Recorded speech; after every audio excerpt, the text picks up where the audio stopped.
انہوں نے حکم دے دیا اللہ کہ تم ہمارے بندے نماز پڑھاؤ، اور جب وہ نماز پڑھانے کے لیے کھڑے ہوئے مسلمان بزرگ وہ کھڑے ہوئے تو رسول اللہ اس عباس ابن عبد المطلب اور علی ابن ابی طالب کے کاندھے پر ہاتھ رکھے ہوئے ضعیفی اور کمزوری کی وجہ سے اپنے حجرے سے برآمد ہوئے اور آ کر ان بزرگ مسلمان کے پیچھے کھڑے ہو کر رسول اللہ نے نمازیں ادا کی. لکھیے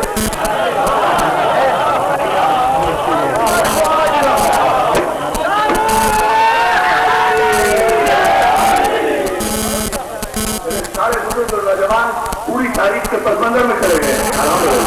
بہت شکریہ کر کے اس موسم میں اس حال میں اس کیفیت میں آپ اس گفتگو کو اس میں رواج کے ساتھ جمع کروائیں اور آپ کو سلامت رکھے. جانے محترم اس جملے پر لکھیے، ہمیں کوئی اعتراض نہیں. آپ لکھ دیجیے نا کہ پیغمبر کو مسلمان نے نماز پڑھائی. دیکھیے آپ کے پیغمبر کو ایک امتی نے نماز پڑھائی. امت کی قسم ہے اس امتی کی، مٹانا نہیں یہ لفظ تاریخ میں.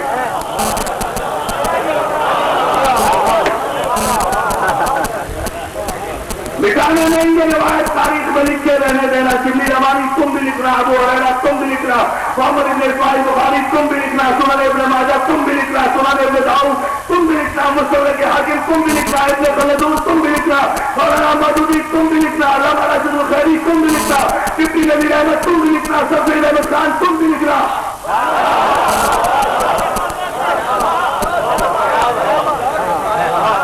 جس نے لکھا ہے سب کے حوالے دے رہا ہوں. میدان مسئلہ سب لکھنا، کوئی نہ مٹائے. اسے لکھو کہ امتی نے پیغمبر کو نماز پڑھائی. لکھو اور پھر شریعت کا یہ مسئلہ بھی لکھو کہ نماز جماعت. بس یہ پیغام اگر میں پہنچا لگا میری مجلس مکمل ہو جائے گی. اور شریعت کا یہ متفقہ مسئلہ بھی لکھو کہ نماز جماعت پڑھانے کے آداب یہ ہے کہ پیش امام کی پیش نماز کی آواز سے جماعتی کی آواز بلند نہیں ہونا چاہیے. سمجھنے کی ضرورت ہے کہ پیش نماز کی آواز سے مقتدی جو اقتدا کر رہا ہے اس کی آواز بلند نہیں ہونا چاہیے. اگر اس کی آواز بلند ہو گئی نا، اقتدا کرنے والے کی آواز اگر امام صاحب کی نماز سے آواز سے بلند ہو گئی تو اس کی نماز باطل، جماعت کی نماز باطل ہو جاتی ہے. اس سے کوئی مسئلہ متفقہ سارے مسلمانوں کے درمیان. تو جان محترم اب میں تو سمجھ رہا تھا کہ میں فیصلہ کر چکا ہوں. اب یہ جو متفقہ فیصلہ ہے کہ جو آگے کھڑا ہوگا اس کی آواز کا معنی بلند ہونا چاہیے، بلند ہونا چاہیے جماعتی کی نماز سے. تو لکھیے کہ پیغمبر اسلام کو کسی امتی نے نماز پڑھائی، جو بھی امتی نماز پڑھا رہا تھا شریعت کے حساب سے اس کی آواز نبی کی آواز سے بلند ہو رہی تھی. قرآن کہہ رہا ہے کسی نے بھی نبی کی آواز سے آواز بلند کی اس کے اعمال بھی گئے، ایمان بھی گیا. ارے تم ہمیں کافر کہہ رہے ہو.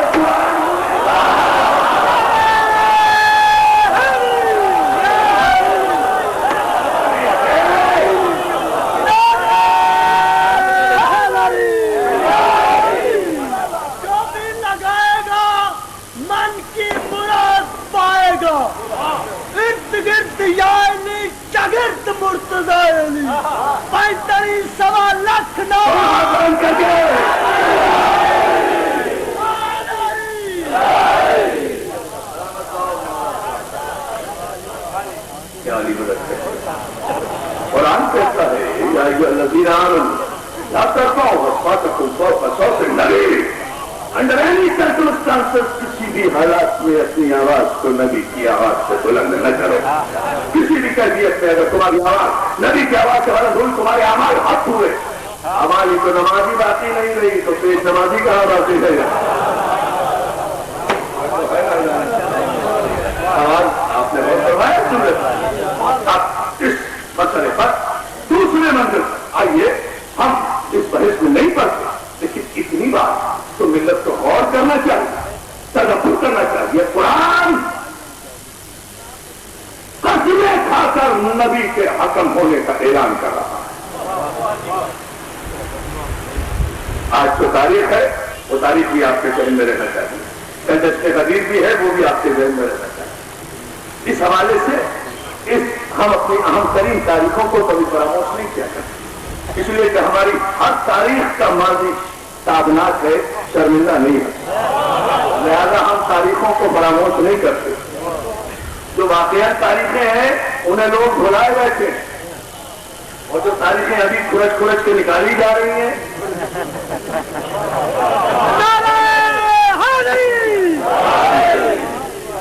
یہ ہمیں اپنی عید غدیر بھی یاد ہے، ہمیں اپنی عید مباہلہ بھی یاد ہے۔ تو محرم سے پہلے یہ دونوں عیدیں آ رہی ہیں، کل آ رہی ہے، ایک ہفتے کے بعد آ رہی ہے۔ عید غدیر وہ ہے جو یوم تکمیل دین بھی ہے، یوم اتمام نعمت بھی ہے، اعلان ولایت علی بھی ہے، اور یوم مباہلہ وہ ہے جس میں نظارے نجران پر، عیسائیت پر، کرسچینٹی پر، اسلام کو، پیغمبر اسلام کو آئے مباہلہ کی روشنی میں سب سے بڑی فتح مبین میسر آئی۔ یہ دونوں عیدیں صرف ہم مناتے ہیں، مسلمانوں میں کوئی نہیں مناتا، حالانکہ اس دن دین بھی مکمل ہوا ہے، نعمتیں بھی تمام ہوئی ہیں۔ اور عید مباہلہ میں نصارے نجران پر، عیسائیت پر، اسلام کو اور پیغمبر اسلام کو سب سے بڑی فتح بھی نصیب ہوئی ہے۔ لیکن یہ دونوں تاریخیں 18 ذی جو عید مباہلہ کوئی نہیں مناتا سوائے ہمارے، حالانکہ کل تکمیل دین کا دن ہے۔ بھائی تحریک پاکستان شروع ہوئی ہوگی سر سید احمد کے زمانے میں، لیکن سر سید احمد نے بجلی کے کھمبے کے نیچے، ابھی ایک پڑھے لکھے لوگ جو ہے اور جو تاریخ کے طالب علم ہیں وہ اس پر سمجھ کو سمجھیں گے، سر سید احمد خان نے اپنے دو ساتھیوں کے ساتھ بجلی کے کھمبے کے نیچے، کامران بھائی بجلی کے کھمبے کے نیچے کھڑے ہو کر اس زمانے میں جب شہروں میں بجلی آئی تھی، ٹمٹماتی تھی، اس وقت سر سید احمد خان نے ایک تعلیمی خواب دیکھا تھا علی گڑھ، اور اس کے بعد وہ علی گڑھ کا چھوٹا سا مدرسہ ایک تراوت سڑک بن کر یونیورسٹی بنا اور اکابرین ملت مسلمہ وہاں سے پڑھ پڑھ کر پورے بڑے صغیر کے قائد بنے، رہبر بنے، رہنما بنے۔ لیکن یہ خواب انگریزوں کی غلامی سے آزادی کا بہت توجہ اس پر، انگریزوں کی غلامی سے، انگریزوں کی غلامی سے، انگریزوں کی غلامی سے مسلمانوں کی آزادی کا خواب سر سید احمد خان نے دیکھا تھا، ان کے ساتھیوں نے دیکھا تھا، اور اس کا علاج واحد یہ تھا کہ مسلمانوں کو تعلیمی زیور سے اور ٹیکنالوجی سے آراستہ کیا جائے تاکہ ہندوازم کی منافری بھی ختم ہو اور انگریز کی فرنگیت بھی ختم ہو اور مسلمان علم کے میدان میں، تعلیم کے میدان میں آگے بڑھے۔ یہ پس منظر تھا عزیزان محترم، اور یہی لگایا ہوا چھوٹا سا پودا درخت بن کر مسلم لیگ کی صورت میں آیا۔ اس کی قیادت محمد علی جناح نے کی اور پھر 14 اگست کو پاکستان بن گیا۔ الحمدللہ ہم مقام فخر پر ایک بات آج کے کامل شاہ کی تاریخی مجلس میں عرفان حضرات بھی اپنے کلیجے کی پوری طاقت سے اعتماد کے ساتھ اتنی بات ضرور کہہ رہا ہے کہ سر سید احمد سے لے کر 14 اگست 1947 تک کے ہر قافلے کے قافلہ سالار کو قائد اعظم سمیت اٹھا کر لے جاؤ۔ الحمدللہ تحریک پاکستان اور پاکستان بنانے کی مخالفت کرنے والوں میں ان لوگوں کے نام آج بھی شامل ہیں جو آج ہمیں جنگ سے کراچی تک کافر کہہ رہے ہیں۔ الحمدللہ کوئی شیعہ پاکستان بنانے کا مخالف نہیں تھا، اور اب سوچ سمجھ کر شیعوں کو کافر کہنا، اس لیے کہ جو قائد اعظم پاکستان کا بانی تھا وہ بھی کراچی کی ہائی کورٹ کے وراثت کے فیصلے کے تحت عدالتی قانون کی نظر میں شیعہ ڈکلیئر ہو چکا ہے۔ تو اگر ہم کافر ہیں تو اس ملک کا بنانے والا بھی کافر ہوا۔ جب وہ کافر ہوا تو یہ ملک پاکستان نہیں کافرستان ہوا۔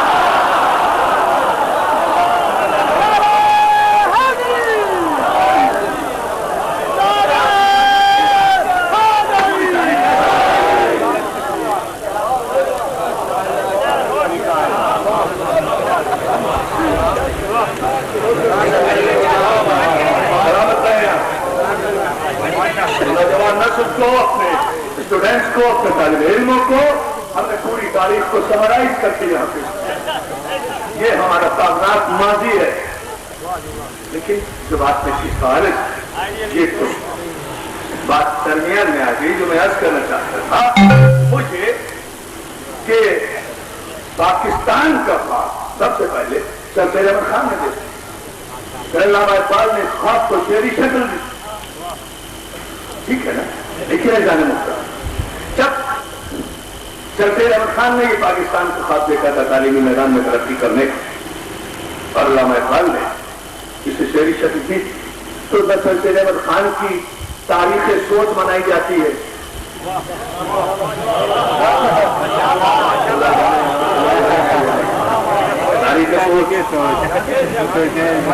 نہیں منائی جاتی نا، سوچا کب تھا یہ نہیں دیکھا جاتا کہ ان کی سوچ اور علامہ اقبال کا خواب مکمل کب ہوا وہ دیکھا جاتا ہے.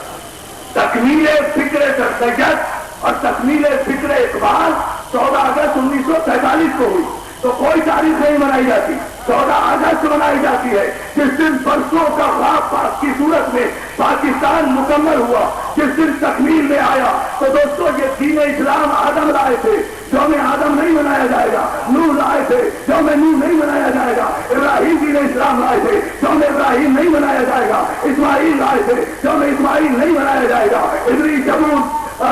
داؤد سلیمان اسحاق موسیٰ عیسیٰ سب کے سب یہی دین لے کر آئے تھے، لیکن وہ تصور دین لے کر آئے تھے. ان کا یوم نہیں منایا جائے گا. یوم صرف وہ منایا جائے گا جس میں پروردگار نے کسی اعلان کے نتیجے میں کہا اليوم اکملت لکم دینکم واتممت علیکم نعمتی ورضیت لکم الاسلام دینا.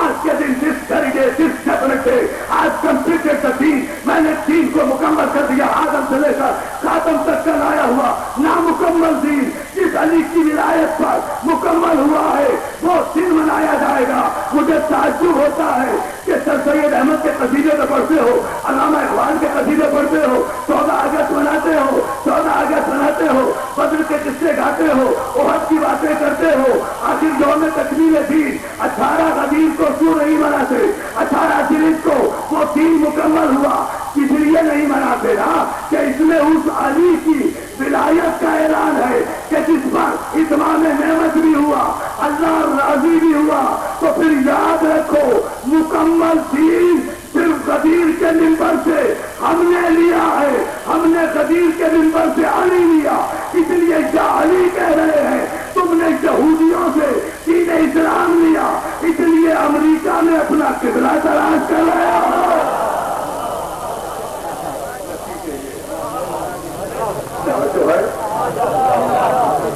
اچھا اس بات آپ ماشاءاللہ مطمئن ہیں اور بڑے خوبصورت اور تابناک ماضی کے حامل ہیں ہم. اس لیے ایک جملہ آپ کی خدمت میں کروں اور پھر بات کو آگے بڑھاؤں، اور وہ یہ کہ یہ یوم غدیر صرف ہم کیوں بنا رہے ہیں اور یوم مباہلہ کی عید صرف ہم کیوں مناتے ہیں؟ بس بات ظاہر ہے، میں ایک جملے میں بتاؤں گا، سمجھنا آپ کا کام ہے. یوم غدیر ہم منائیں، یوم مباہلہ ہم منائیں، یوم تکمیل دین ہم منائیں، یوم اتمام نعمت ہم منائیں، یوم رضا الہی صرف ہم منائیں، جشن غدیر صرف ہم منائیں، جشن مباہلات صرف ہم منائیں. کیوں ایک ارب مسلمان اس عید میں شریک نہیں ہے؟ اس لیے کہ وہ مسلمان ہیں، ہم کافر ہیں.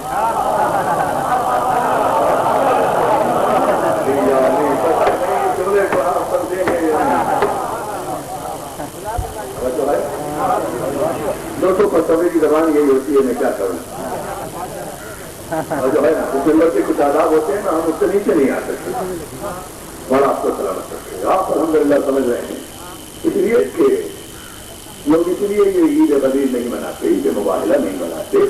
کہ لوگ مسلمان ہیں. ہم اس لیے مناتے ہیں دین اسلام کی تکمیل کا دن کہ ہم کافر ہیں. کافری کو اسلام کی تکمیل کا دن منائیں گے، مسلمان تو نہیں منائیں گے.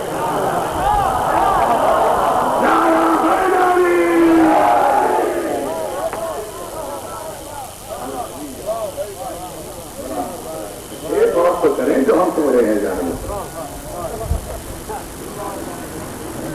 اچھا یوم تکمیل دین ہم منائیں،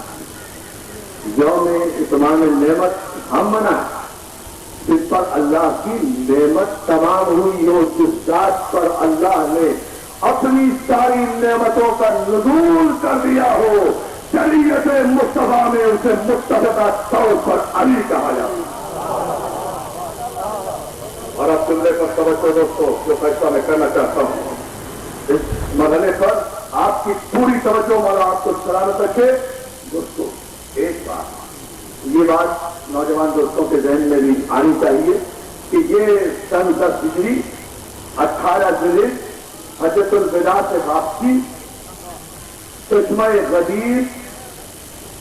غدیر کا میدان حج کر کے احرام کھول کے پیغمبر حاجیوں کے ساتھ واپس آ رہے ہیں، اور میدان غدیر میں پیغمبر اسلام نے کوئی خطبہ حج نہیں دیا۔ بہت بڑے رات سے پردہ اٹھا رہا ہوں، غلط کہتے ہیں لوگ، غلط تاثر دیتے ہیں کہ پیغمبر اسلام نے کوئی خطبہ حج دیا کہ کالے کو گورے پر، گورے کو کالے پر، عرب کو عجم پر، عجم کو عرب پر، آقا کو غلام پر، غلام کو آقا پر، کوئی فضیلت نہیں، کوئی بات ایسی نہیں کہی غدیر میں۔ یہ خطبہ حج ہے جو پہلے پیغمبر دے چکے ہیں، یہ غدیر کا واقعہ تو واپسی پر ہے۔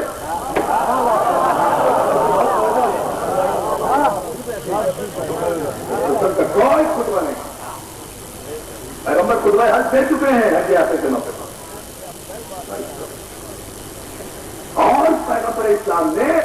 بڑا سلامت رکھے، غور کریں ذرا سا، اس کا نتیجہ بڑا تاریخی آئے گا انشاءاللہ۔ اور سرکار رسالت صاحب نے خطبہ حج کے موقع پر کہا تھا کہ کالے کو گورے پر، گورے کو کالے پر، عرب کو عجم پر، عجم کو عرب پر، آقا کو غلام پر، غلام کو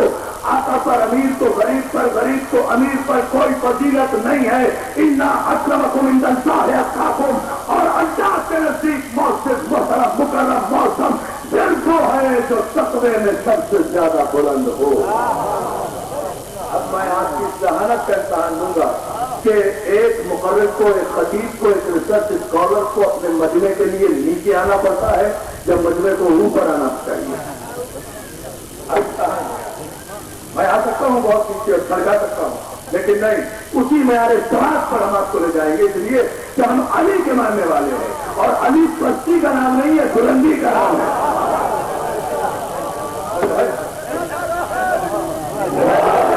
دیکھو بزرگ محترم نے بزرگ میں نعرہ لگایا ہے، حالانکہ یہ جوانوں کا نعرہ ہے۔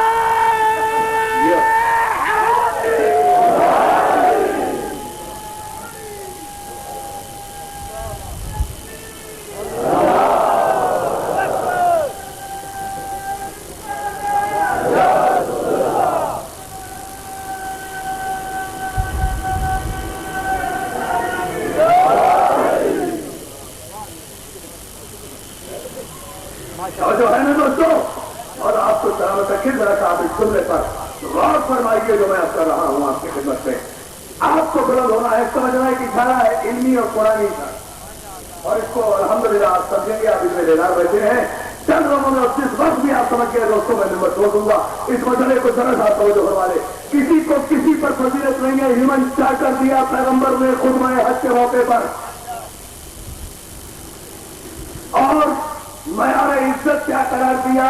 اِنَّ أَكْرَمَكُمْ عِندَ اللَّهِ أَتْقَاكُمْ، جو تقوی میں، پرہیزگاری میں سب سے زیادہ بلند ہے وہی سب سے بلند ہے۔ ابھی خطبہ حج کے موقع پر کیا ہے، اور پھر چشمہ غدیر پر پہنچے، جبریل آئے، بلغ لے کر، نازل و آسان کر رہا ہوں، جبریل آئے، بلغ لے کر آئے، جاتے ہوئے قافلے کو روکا گیا، کیا جو رسول بلغ ما انزل الیک من ربک فإن لم تفعل فما بلغت رسالتہ فإنہ حجۃ من الناس۔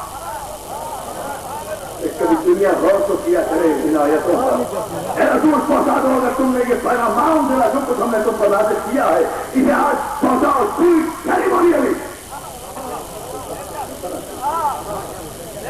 اسے آج پہنچاؤ، اور اگر تم نے نہ پہنچایا تو ہم یہ سمجھیں گے بھائی نم پکڑ کما پڑتا، تو ہم سمجھیں گے کہ تم نے کوئی کار رسالت انجام دے دیا۔ تو اس میں جو جملہ ہے سوچنے کا وہ یہ ہے، واللہ یعصمک من الناس، اور اللہ تمہیں شریر لوگوں کے شر سے بچائے گا۔ تم اعلان کر دو، بھائی صحابیوں کا مجمع ہے، حاجیوں کا مجمع ہے، 22 برس کے بعد یہ مجمع اکٹھا ہوا ہے، اجلاس 23,000 کا، حج آگے سے واپسی پر آ رہے ہیں، نہ بدر ہے، نہ احد ہے، نہ ابو جہل ہے، نہ ابو لہب ہے، اس مجمع میں ناطبہ ہے، نہ اتبا ہے، نہ شیبہ ہے، نہ کوئی ایسا پیغام ہے، اور کالے کو گورے پر، گورے کو کالے پر، یہ کوئی ایسا پیغام بھی نہیں ہے جو کسی کو برا لگے، تو پھر اللہ ضمانت کیوں لے رہا ہے؟ اے میرے حبیب تم پرواہ نہ کرو، تم یہ پیغام پہنچاؤ، اس مجمع میں کچھ شرارتی موجود ہیں جو اعلان مولا پر شرارت کریں گے، ان سے ہمیں تم بچائیں۔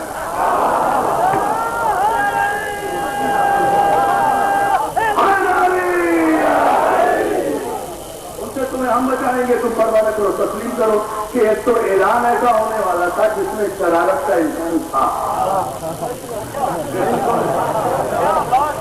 لیکن اب بے مقصد تو یہ آئے بھائی قرآن کی اللہ کیا کو مکمل الناس،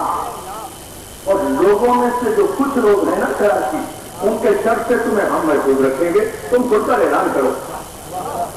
پرواہی مت کرو، آج اعلان کر دو، ہم بچائیں گے، اور اگر تم نے اعلان نہ کیا تو تمہاری رسالت بھی نہیں بچے گی، اعلان کر دیا تو ہم تمہیں بھی بچائیں گے۔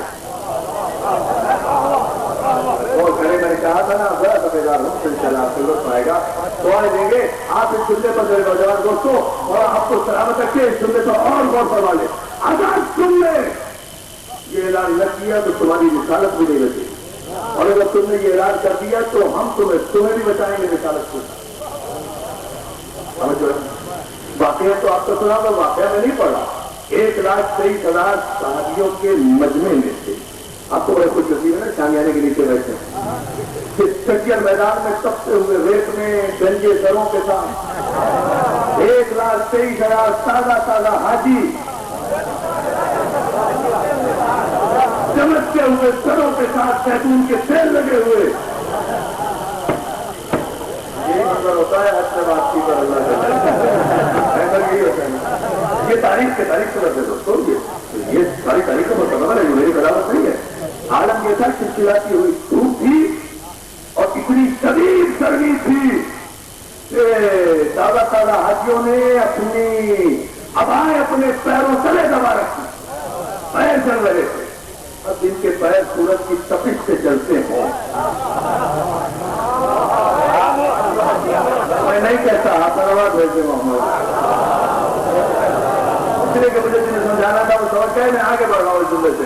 اور آپ کو سلامت رکھے، آپ ذرا غور فرمائیں، بہت توجہ سے بڑے معیار پر آپ گفتگو سنائیں گا بتاؤ، اور جب یہ تاریخی مجلس اس منزل پر ہے تو جہاں منزل دعا آئے گی میں وہاں دعا کروں گا، لیکن ذرا سا یہ نتیجہ میں ضرور عرض کر دوں آپ کی خدمت سے، عزیزو اس مسئلے پر 1,23,000 یا 1,32,000 دو تعداد لکھی ہے تاریخ میں، کچھ بھی ہو میں کم سے کم دیتا ہوں 1,23,000 صحابہ اکرام کا مجمع تھا،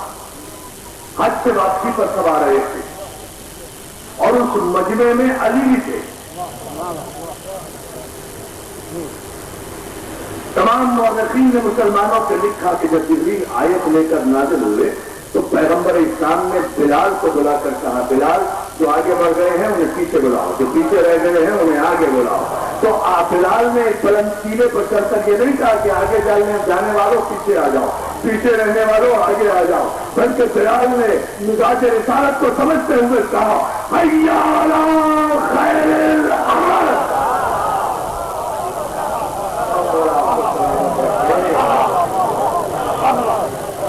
آپ تھکیں گے دوستوں، جب میں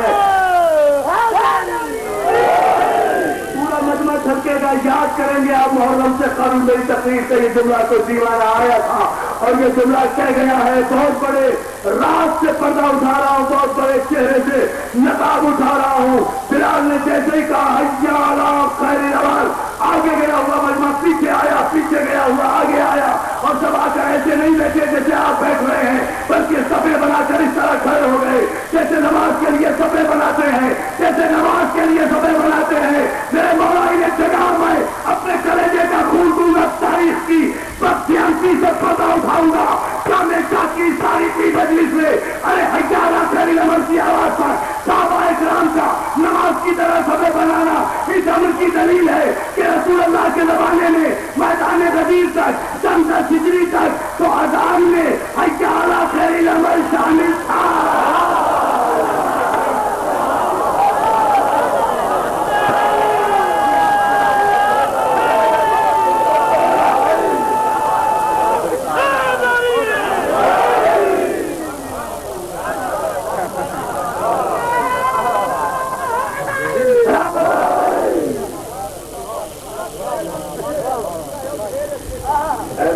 چھوٹے لکڑی کے شیر پڑے ہیں جگہ پیر سنا میں تو سرکار ایک فیصلے کا نتیجہ دیتا ہے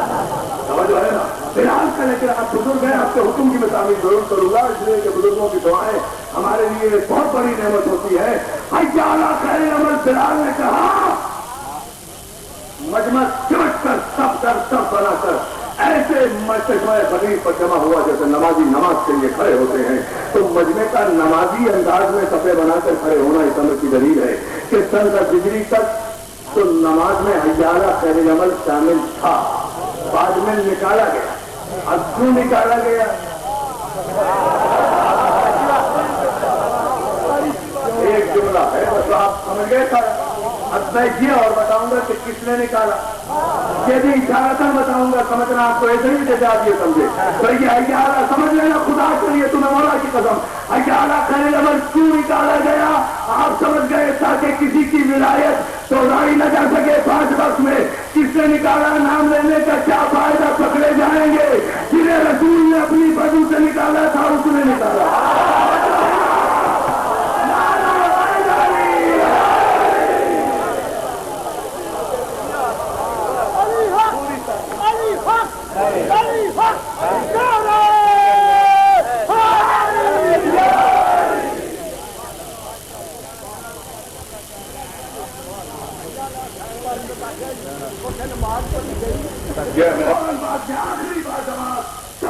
نماز ہے جس میں کل کا کل اسلام سمجھ کر آیا ابن خلدون سے لے کر کے سارے امیر علی تک کی ہسٹری سارے سن پڑھ کے لے کے سب نے لکھا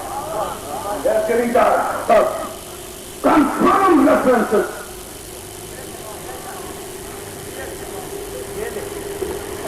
نہیں بولتے میرا سارا مسئلہ انگریزی بولنے لگے سلامت رکھے مولا آپ کو آپ سمجھے نا اچھا اس دنیا پر آنکر توجہ فرمائے دوستو جو بات میں کہنا چاہتا ہوں آپ کی خدمت میں کہ 1 لاکھ وہ خطبہ موجود ہے نا آپ کی ذہن میں 1,23,000 کے مجمع سے پیغمبر اسلام نے ایک علی کو منتخب کیا اٹھایا بلند کیا واقعہ تو اتنا ہی ہے نا اور اس کے بعد جو کہنا تھا وہ کہا وہ سنا ہوا ہے سوال یہ پیدا ہوتا ہے بھائی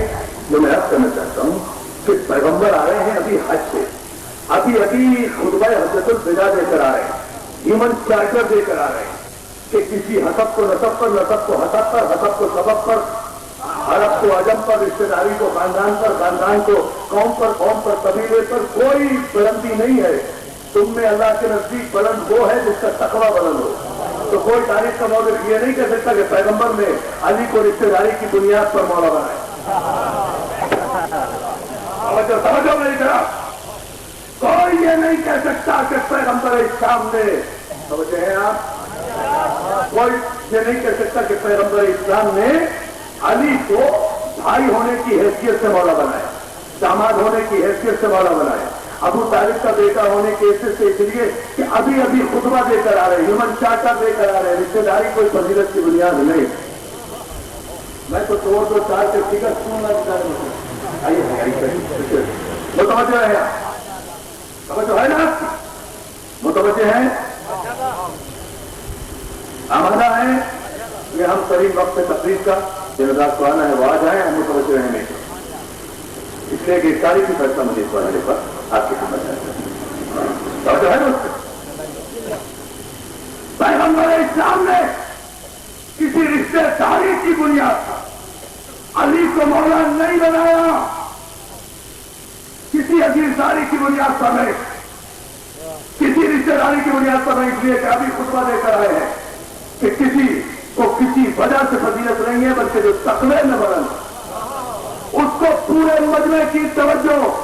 تو دوستو 1,23,000 تازہ حجوں کے مجمع میں پیغمبر اسلام نے علی کو منتخب کر کے علی کے مولا ہونے کا اعلان کیا تو تسلیم کرنا پڑے گا کہ تقوی کی بنیاد پر علی کو منتخب کیا گیا میں تو کہہ گیا ساری بات نہیں اور اس وضاحت کے ساتھ کہہ دوں تو تسلیم کرنا پڑے گا کہ نگاہ رسالت معاد میں حج آخر سے واپسی تک سن 10 ہجری 18 ذوالحجہ کو چشمہ غدیر کے میدان تک 1,23,000 امتیوں میں سے تقوی کی منزل میں علی سے زیادہ کوئی بلند نہیں تھا. اب میں پہچانوں گا, ہاں آپ آئے ہیں نا اس منزل پر, دو چار کا فیصلہ بھائی کا بھائی لیکن بالکل سامنے کی بات ہے کہ تقوی کی منزل میں کوئی کسی حیثیت میں علی سے بلند نہیں تھا. ورنہ علی کا انتخاب پیغمبر نہ کرتے, کسی اور کا انتخاب کرتے تو علی سے تقوی میں بلند ہوتا. تو یہ واقعہ آپ فیصلہ لے رہا ہوں توجہ کہ انتخاب تقوی کی بنیاد پر ہوا تو سندر فجری کا تو علی سے کوئی بلند نہیں تھا. 18 سے کا واقعہ ہے نا, 18 سے سندر فجری تب تو علی سے کوئی بلند نہیں تھا تقوی میں.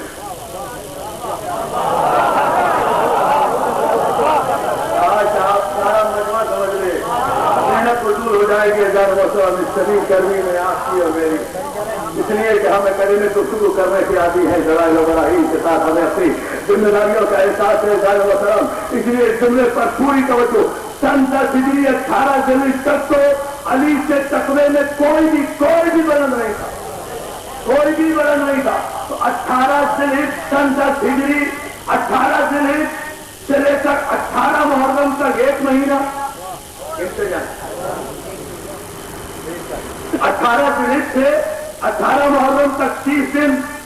18 محرم سے 18 صفر تک 60 دن,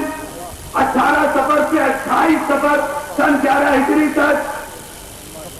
70 دن, 28 صفر کو حضور کا وصال ہو گیا.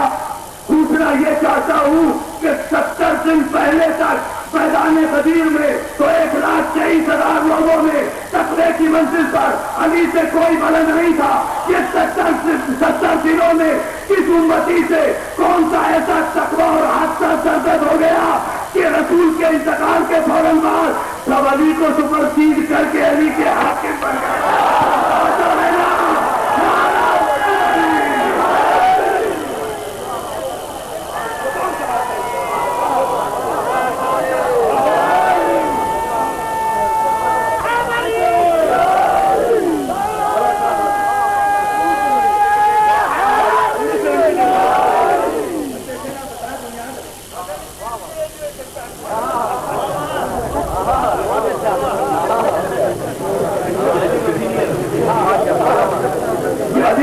یہ 70 دن میں کس سے کیا حادثہ سرزد ہو گیا تقوی کا.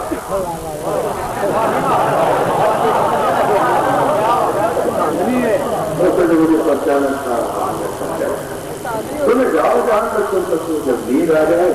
وہی ہم روکیں گے, ختم خانہ نہیں ہوگا. ٹھیک ہے نا. اس بنیاد پر اصل میں ایسی اہم تاریخ پر مسئلہ خاندان بھائی مجھے تو رہی ہے کہ اس کو کس انداز میں ہونا چاہیے تھا ضرورت کی بات. اچھا تو یہ 70 ڈیز کیا قیامت برپا ہو گئی کہ سب تبدیل کر گئے, سارے جونیئر سینئر ہو گئے. اتنے جونیئروں کو سپرسیڈ کرنا کوئی اچھی روایت نہیں ہے, اپنے جگہ میں پڑ جاتے ہیں. ظاہر معصوم خطا کسی سے بھی ہو,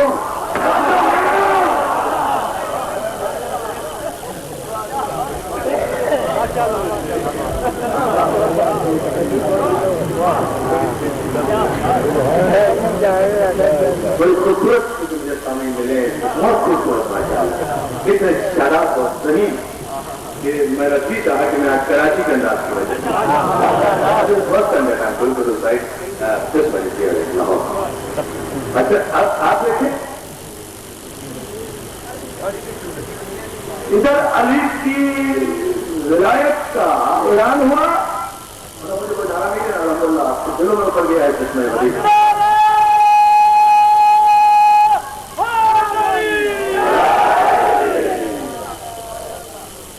ادھر مولا کی ولایت کا اعلان ہوا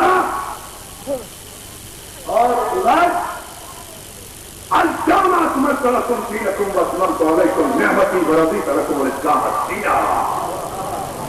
حبیب اگر تم نے علی کی ولایت کا اعلان کر دیا ہے تو آج کے دن ہم نے علی کی ولایت کے سب سے آدم سے لے کر عیسیٰ تک کا آیا ہوا نامکمل دین بھی مکمل کر دیا. نعمتیں بھی آج تک ہم بھیج رہے تھے مگر تھوڑی تھوڑی آج علی کی ولایت کے سب سے نعمتیں بھی مکمل. راضی جی ہم پہلے تھے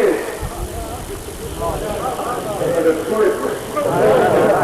آج ہم دین اسلام سے راضی ہو گئے علی کی ولایت کے لیے دوستوں اور یہی بات کائنات الہی کی 26,000 سالہ نعمتیں آدم سے لے کر سرکار رسالت معاف تک کا جو پیریڈ ہے اس جغرافیہ اور اس تاریخ کے اعتبار سے جس آدم کی ہم اولاد ہے حالانکہ اس آدم سے پہلے بھی آدم تھے یہ میرے مولانا رسول موجود ہے لیکن جس آدم کی پوری ٹیکنیکل باتیں ہیں تفصیلی یہ آدم جس کی ہم اولاد ہے آدم جس کے بعد انوپ ہے نوح ہے یایا ہے تگریا ہے یہ سلسلہ عربیہ جو ہے اس کو 26,000 برس ہو رہے 26,000 ایئر 26,000 برس کی ساری نعمتیں مکمل ہو رہی ہے علی کی ولایت پر تو کائنات کی سب سے بڑی نعمت تو علی ہوئی ہے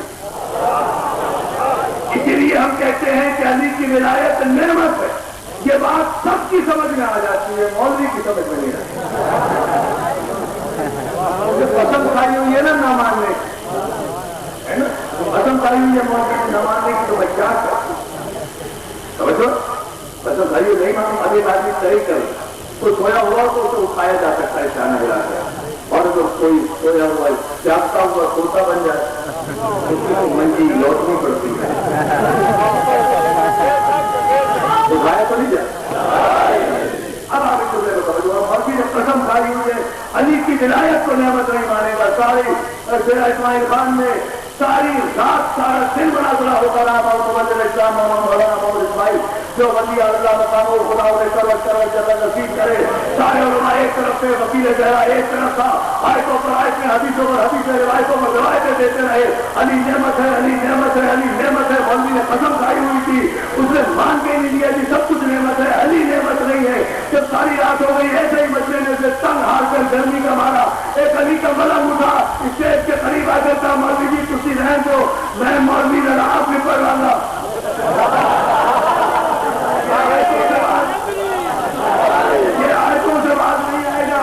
نہیں سمجھے گا ساری رات ہو گئی ہے مولوی کے قریب جا کر مولوی کچھ چلنا چاہیے علی نعمت نہیں ہے نہیں بالکل علی نعمت نہیں ہے نعمت نہیں ہے تو لڑنے کی کیا بات ضروری بات ساری رات ہو گئی تھی کھانے میں ملے کسی وقت ملے کچھ نہیں ہے لڑائی جھگڑا بھول کر بھی کھا جاتا ہے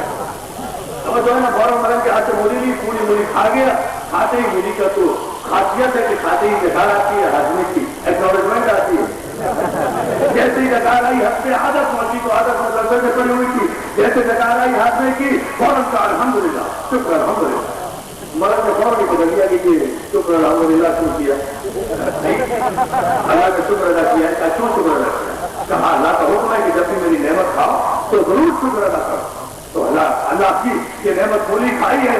تو اس کے بعد ٹکار آئی ہے اللہ کا شکر ادا کیا ہے یہ تو بڑی ظاہر ہے مسلمان کا فوراً ہی مرن کہتا ہے مولوی بیٹے منہ تیرا مولی کو نعمت مانتا ہے علی کو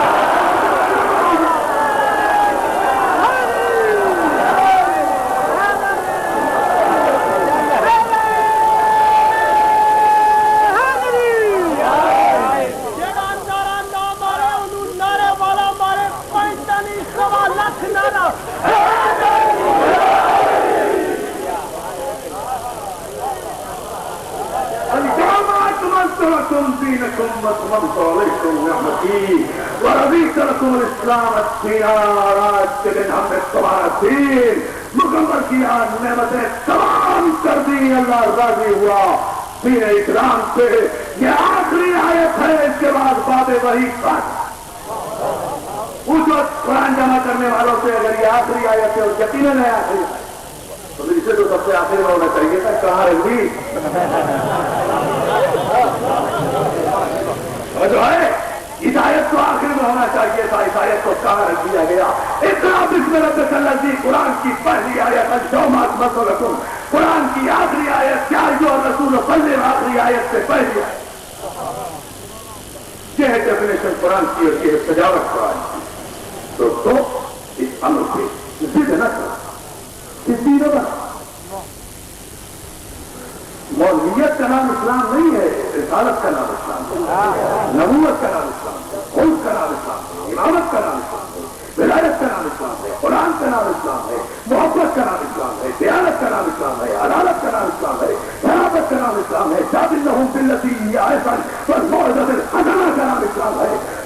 گفتاری کا نام اسلام ہے، رسول کی سنت ہے کافروں کو مسلمان بنانا، مولوی کی سیرت ہے مسلمانوں کو کافر کافر کافر بنانا۔ یہ کس کی سیرت ہے؟ پیغمبر اسلام تشریف لائے کہ کافروں کو مسلمان کریں، آپ کس کی سنت پہ چل رہے ہیں؟ کس کی سیرت پر چل رہے ہیں؟ رسول پاک، امام پاک، دین پاک، اسلام پاک، شریعت پاک، مسجد پاک، کعبہ پاک، قرآن پاک، انبیاء معصومت پاک، اہل بیت پاک۔ یہ پاکیزہ چینل ہے کہ یہ پاک ذریعوں سے لوگ تو صحیح بات سمجھ میں آئے۔ قرآن اتنا پاک ہے کہ لا یمسہ الا المطہرون، قرآن نے اعلان کیا خبردار کوئی نبی اس قرآن کو چھو بھی نہیں سکتا۔ خیال ہے کیا خیال ہے کہ میں سمجھتا کہ میں کہاں جاؤں، یا تو میرے پاس دماغ نہ ہوتا یا آنکھیں نہ ہوتی، یا مجھے علی قوت اقتدار عطا نہ کرتا، یا مجھے حسین صورت اظہار عطا نہ کرتا۔ قرآن جب اتنا پاک ہے کامران بھائی کہ اسے کوئی ناپاک معاف نہیں کر سکتا، تو شریعت جب اتنی پاک ہے تو مجھے بتاؤ کہ یہ مادر فدر آزاد مولویوں کو کس نے حق دے دیا کہ بادشاہی مسجد میں ایک ناپاک شہزادی کے ہاتھ میں پاک قرآن تھما دیا جائے؟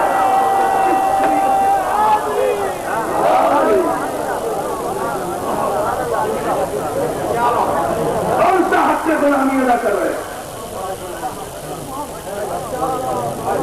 کس وقت بات کیا تھا اسے؟ قرآن بھی پیش کرتے ہو،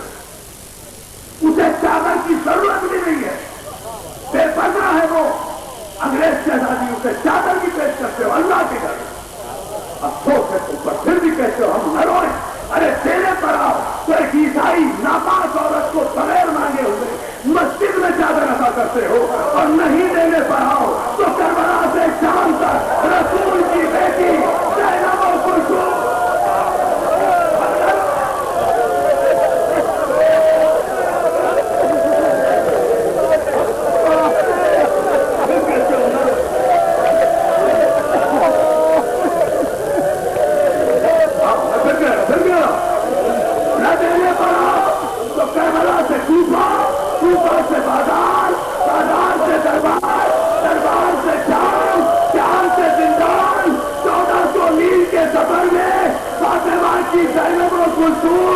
رسول کے نام پر 30,000 بے غیرت کلمہ پڑھنے والوں سے ایک چادر کا سوال ہے۔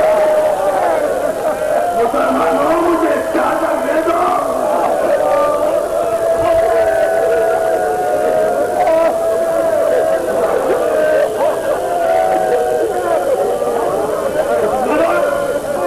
تمہارے آنکھوں کو قبول کرے، اسی طرح تصور کر کے اللہ بانی مجل بھائی کامران انتظار کو مولا صحت کلی عطا فرمائے، ناسوں کے سکتے ہیں جن کے مریض ہیں چاہے لندن آپریشن کے لیے انشاءاللہ مولا غازی آباد تجھے زینب کی بے چادری کا واسطہ ہے، صحت کلی عطا فرما۔ میرا بھائی انوار عالم کا بھی ایکسیڈنٹ ہوا ہے، مولا اس کے سر میں چوٹ آئی ہے، اسے صحت کامل عطا فرما، سولے ہوا عطا فرما۔ جتنے مومنین و مومنات کیا حاجت مند ہے میرے مولا زینب کی بے چادری کا واسطہ۔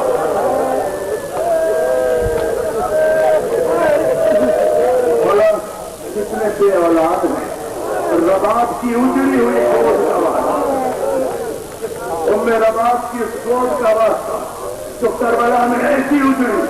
کہ زندان شام کے اندھیرے میں بھی رباب آدھی رات کو اٹھ کر زمین پہ ہاتھ مار کے کہا کرتی تھی علی اسرار میری گود خالی ہے، اللہ جانے تو میری گود ویران کر کے کہاں سونا۔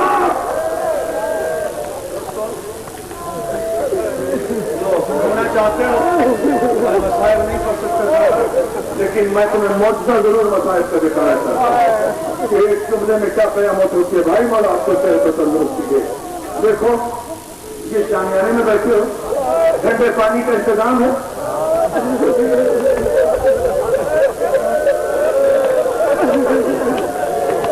شعر سناؤں یہ بھی کسی ہندو کا شعر مجھے پھر یاد آیا، فضائل میں بھی یاد آیا تھا، مسائل میں بھی، لیکن آج میں پہلی مرتبہ پڑھ رہا ہوں۔ میں اسے صرف شام غریبہ میں کراچی میں پڑھا کرتا ہوں۔ جو شام غریبہ کا یہ شعر ہے، ایک ہندو کہتا ہے، آج شامیانے میں بیٹھے ہو نا، شام غریبہ میں مجھے ضرور یاد کرنا کہ عرفان آپ کی ایک شعر سنا گیا تھا، موجہ دیکھنا، آ گئی ہندو کہتا ہے، آ گئی ہندو مہاراجا کا یہ شعر ہے، آ گئی شام غریبہ،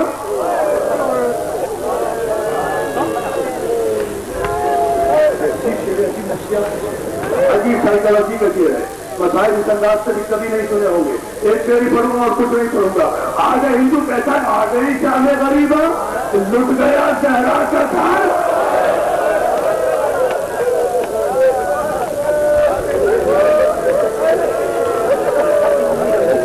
بھائی میں نے کبھی نہیں پڑھا یہ دعا، یہ معجزاتی مجلس ہو رہی ہے تو پڑھ رہا ہوں۔ آ گئی شام غریبہ، لٹ گیا صحرا کا گھر، یہ ہندو کہتا لٹ گیا صحرا کا گھر، ارے رو رہا ہوں آج میں اپنا بھرا گھر دیکھ کر، ارے شام غریبہ میں اس وقت ماتم کیا کرو جب اپنا بھرا ہوا گھر دیکھو، ارے بطول کا گھر اجڑ گیا،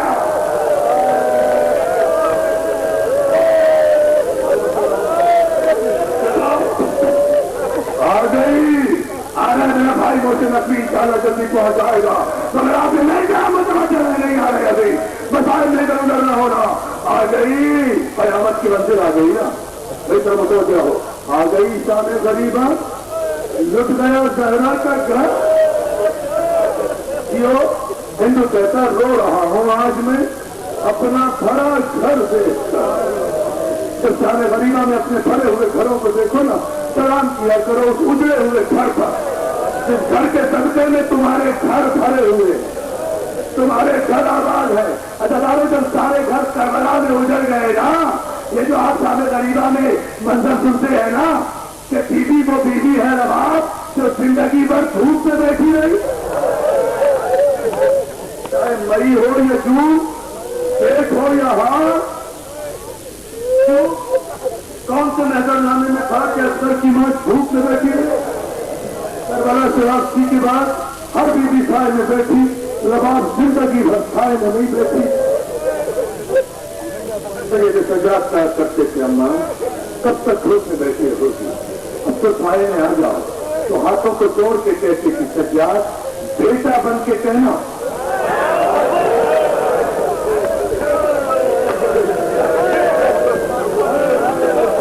بن کے حکم نہ دینا، بیٹا میں مجبور ہوں، میرے بچے کی قبر ڈھونڈ ہے، اچھا ماشاء اللہ ہمارا تمہیں سلامت رکھے، یہ سب راستے پتا دے رہے ہو، مولا تمہیں کوئی غم نہ دے۔ کیوں دوستو، تو سارے بچوں کا آپ سوال کریں نا، مسائل میں بھی سوال کیا، سارے بچوں کے، ہر ماں کے بچے کا ایسا دھوپ میں تھا، کس کا سائے میں تھا، صرف رباب بھی دھوپ میں کیوں بیٹھی؟ دوستو اس لیے بیٹھی کہ کسی ماں نے یہ قیامت نہیں دیکھی جو رباب نے دیکھی، ہر ماں نے اپنے بچے کا لاشا دیکھا اور اپنے بچے کو تیر یا صبر یا تلوار کھا کر گھوڑے سے گرتا ہوا دیکھا، ہر ماں کا بیٹا ایک مرتبہ شہید ہوا، اگر سمجھ گئے تو مجھے دوسرا جملہ نہ کرے، لیکن رباب وہ ماں ہے کہ ادھر شان غریبہ ہوئی، ادھر ہمارے ساتھ کے لشکر میں شہیدوں کے سر کی گنتی ہوئی، سب نے گن کر کہا 71 سر ہے، ہمارے ساتھ معلوم کہتا ہے 72واں سر کہا ہے، کسی شخص نے کہا ہے وہ چھوٹے سے علی اصغر کا سر ہے، جس کی ننھی سی کامر حسین اپنی زندگی میں بنا گئے، اس سر کو لے کر کیا کرے گا؟ یہ معلوم کہتا ہے کچھ نہیں جانتا، قبر کھود کے سر لاؤ، نہیں جانتا، کچھ نہیں جانتا، کھود کے بس اگر سوچ میں سن لو، میرے بھائی مسجد اپنی میں قیامت پر مسجد ہے، عجیب منزل میں تمہیں دے رہا ہوں، آج اپنی آ جاؤ، میں پڑھتی ہوں مسائل مجھے تو پڑھنے سے، میں تم سے ایسا ہے مسائل کو درمیان تم پڑھو گے انشاءاللہ تفصیل سے مسائل، میں مجلس کو اس منزل پر چھوڑ کر جا رہا ہوں تو مسجد اپنی پر چاہے کیسے کی مجلس اب سے لے کر محرم کیسے تک میرے بھائی پر میں وہاں منزل چھوڑ رہا ہوں، مجھے مسائل کی کیا آپ کی رقت کی تمنا نہیں ہے، بات ہو چکے آپ اداروں نے ایک مرتبہ ایک جملہ سن لو تاکہ بھائی کے معیار پر لا کر گفتگو چھوڑ دوں، اور میرا خود ابھی جاؤ گنجے شہیدہ میں جا کر قبر تلاش کرو. اداروں ادھر ایک ظالم گھوڑے پہ سوار ہوا, ہاتھ میں نیزا لیا, کہتے روتے رہو. گنجے شہیدہ میں آیا, جہاں بھی نرم زمین دیکھتا وہی نیزا مارتا. ایک مرتبہ چلے ہوئے کہنے کی دروازے سے ابا پتا نے آواز دی, رباب تیرے بچے کی ہے.